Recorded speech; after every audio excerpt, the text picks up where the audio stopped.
So, the Son of Man has been betrayed into the hands of sinners, and here he stands before a hastily convened meeting of the Jewish authorities in the high priest's residence in Jerusalem.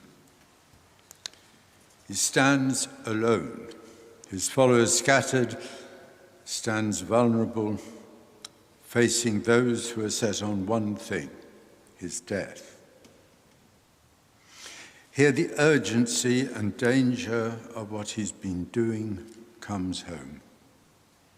The words and actions which had drawn the crowds provoke deep, bitter opposition, not so much among the occupying forces as among the very core of the religious leadership of his people. Why such deadly opposition from the leaders of his own people?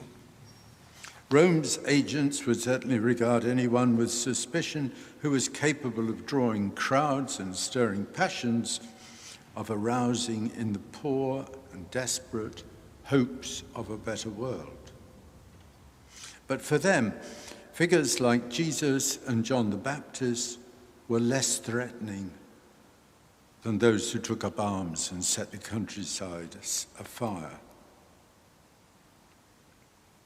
Perhaps the Jewish rulers understood better than did Pilate and his like what a deep chord Jesus touched in the people and how dangerous he was to the established fragile order.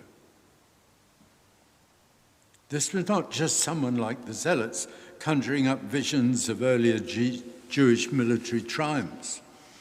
Jesus was someone who drew on a deeper vein of hope and desire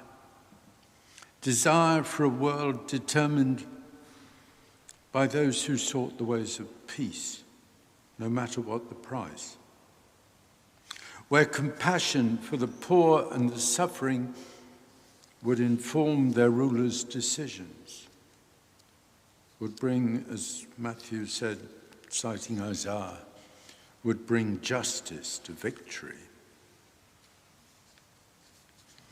Here was a figure altogether more revolutionary than the Zealots, more of a threat to those Jewish leaders who pursued an uneasy alliance with the Romans, precisely because of the way in which he could bring alive, harness the words and spirit of Moses and the prophets. He came not to destroy, but to fulfill the law and the prophets. And now he stands here alone, deserted, abandoned by the crowds who cheered him on the way to the temple, on trial. There appear to be two charges. One, that he'd threatened to overthrow and destroy the temple, and two, that he falsely claimed to be the Messiah, God's chosen one, his son. The first charge he refuses to respond to. The second goes to the heart of the matter. By what authority does he claim to be interpreting, renewing, and fulfilling the people's inherited traditions and belief?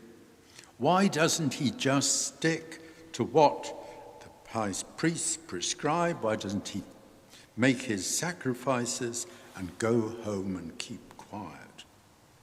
Is he the Messiah, David's son and heir, God's anointed one, his chosen son? Jesus avoids a direct affirmative. You have said so, he says, and replies instead, but I tell you, from now on you will see the Son of Man seated at the right hand of power and coming on the clouds of heaven. Son of Man is a surprisingly elastic term. It could mean anything from a human being, any human being, to some divinely authorized figure. In the first three Gospels, Jesus uses it to refer indirectly to himself as the one who has no place to lay his head, as the one who came not to be served, but to serve and to give his life a ransom for many, as the one who is to be betrayed, to suffer and be crucified and rise again. In this sense, it emphasizes Jesus' humanity, his vulnerability, and his deep sense that his calling is to live out a new way of being human, of non-violence, of not returning evil for evil, discovering the power of God not as coercive force and violence, but as servant love and compassion, no matter what the cost. Jesus also uses Son of Man of a figure who will come to judge the present age and establish God's rule over the world. In this sense, it goes back to Daniel's dream of a series of beasts which wreak disaster on the world, until finally a figure like a Son of Man, like a human being, not a beast, Son of Man, comes on the clouds of heaven to the Ancient of Days and is given power and authority over all nations. In the interpretation of the dream which follows, the beasts are identified as earthly kingdoms. The figure, like a human being, represents the kingdom of the holy ones of the Most High. It's that sense that Jesus is drawing on in his reply to the high priest. He's claiming to have authority to judge, to interpret the law and the prophets. His teaching, he says, is to be the standard by which we read the law and the prophets. And such a claim is clearly offensive enough for the chief priests to bring in a verdict of blasphemy and to condemn him to death. Such a person would lead the people astray, distort their idea of God's will, and bring disaster to the people.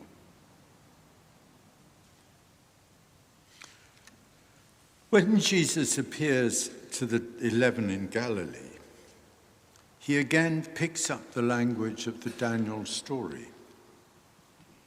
He tells them that all authority on heaven and on earth has been given to him.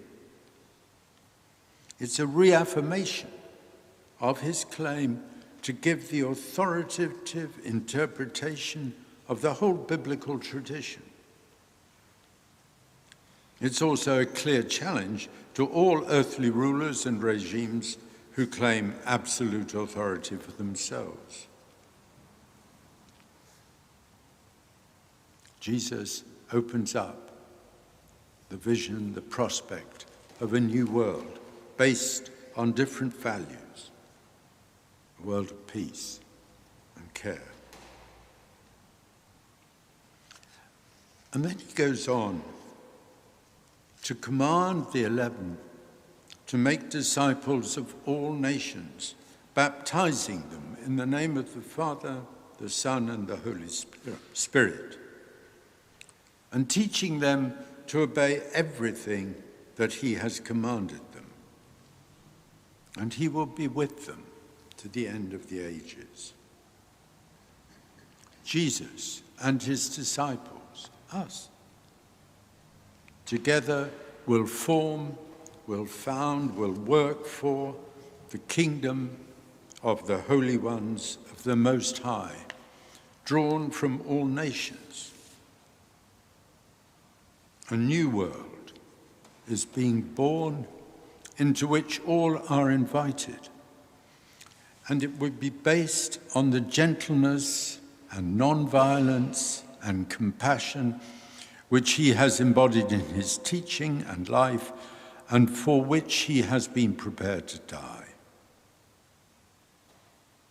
In such a life, we see reflected the very nature of the Father. And those who follow Jesus are called to be baptized, filled with the Spirit of his chosen one, his Son, which is none other than the Spirit of the Father of all mercies. I want to add a short note. This story of Jesus' confrontation with the Jewish leaders of his day has all too often been construed as a confrontation between Judaism and Christianity, with terrible consequences. This is not such a confrontation. It was an inner Jewish conflict. Christianity was yet to emerge, and Jesus and his followers would not have seen themselves as distinct from all other Jews, though taking part in the many controversies which racked Judaism at the time. There is a terrible irony in the anti-Semitism which emerged within Christian communities of all hues. Jesus, who advocates non-violent resistance, love of enemies, who embodies incarnates in his own life the love and compassion of God for all, becomes the Christ in whose name forced conversion of Jews are carried out, Jews herded into ghettos and concentration camps and annihilated. That is not how we must read this story. Rather, as Christians, we need to encourage a spirit of openness and respect for all those who, like Jesus, continue to plumb the depths of the faith traditions contained in the law and the prophets.